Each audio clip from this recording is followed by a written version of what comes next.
Doing the 360 defense requires you keep your body in motion at all times, using your arms to defend different angles of attack. The key is keeping your arms at an oblique angle with your hands open and straight so that you don't take any blows straight on. Each is deflected down the angle of your forearm, which reduces its impact.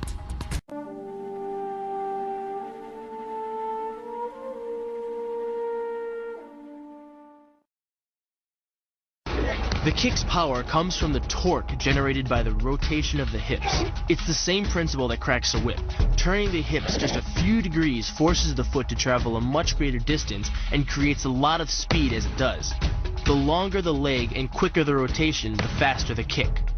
And unlike karate, Muay Thai fighters are also taught to strike with the hard bone of the shin.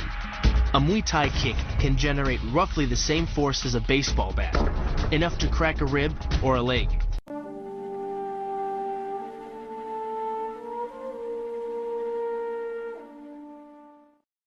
The hyperextension of the elbow, created by pulling back on the locked arm, virtually ensures that he will be taken down. The knee strike to the wrist dislodges the knife and further loads the elbow and shoulder. The technique can easily result in damage to the elbow joint, the tendons of the rotator cuff, or even a broken arm.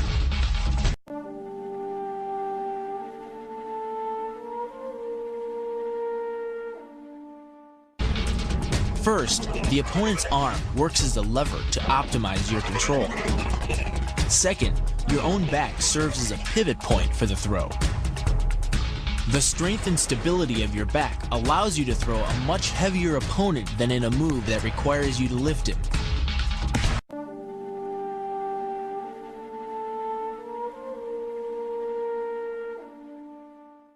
This kick is all about speed. The further the foot travels, the greater its acceleration, and the more dangerous a weapon it becomes. Powered by the muscles of the hip flexor and the quadriceps, by the time your foot reaches your opponent's throat, it's traveling nearly 40 miles per hour. That type of speed yields over 1,000 pounds of force, enough to puncture the Adam's apple and crush your windpipe.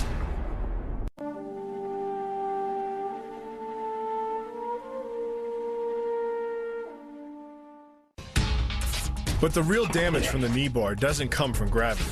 It comes from leverage. Once the knee is locked, your hips act like a fulcrum, and his leg acts like a lever, multiplying any force you apply.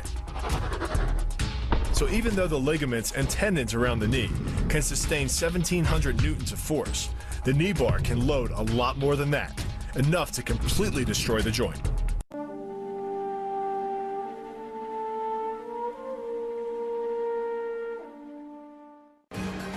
The key to the reap is to get your opponent's center of mass outside his stability zone. To do that, the Marine pushes his opponent at a location above the center of mass, while using his sweeping leg to create a tripping point, which is below his opponent's center of mass. Once the loss of stability has occurred, gravity does the work, and the damage. On the ground and on his back, your opponent is now vulnerable to any number of finishing strikes.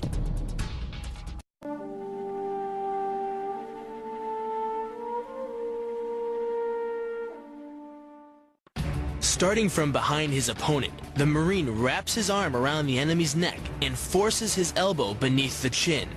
Clasping his hands behind the enemy's head, the Marine applies pressure in a vice-like movement of the forearm and bicep. Working much like a nutcracker, your forearm and biceps apply pressure to your opponent's carotid arteries.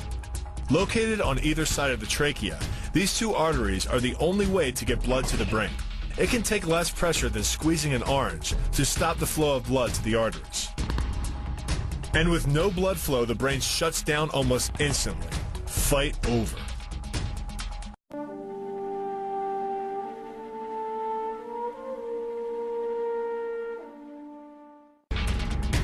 It's aimed at the largest gland in the human body, the liver. A direct hit won't just bring an opponent down. It can rupture the gland, causing severe internal bleeding.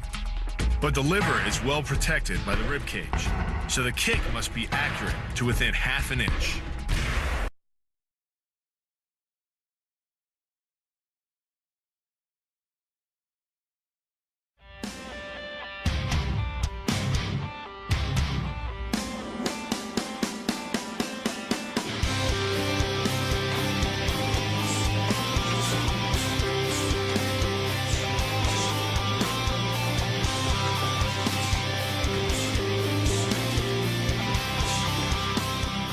situation, we create like a discussion with the partner. I use this for like a provocation. He attacked to me. I use the same moment for manipulation. How catch the leg, how manipulation now the body like a shield, counter the wall, control the wall, in the same moment control all the area, catch the leg and block the leg.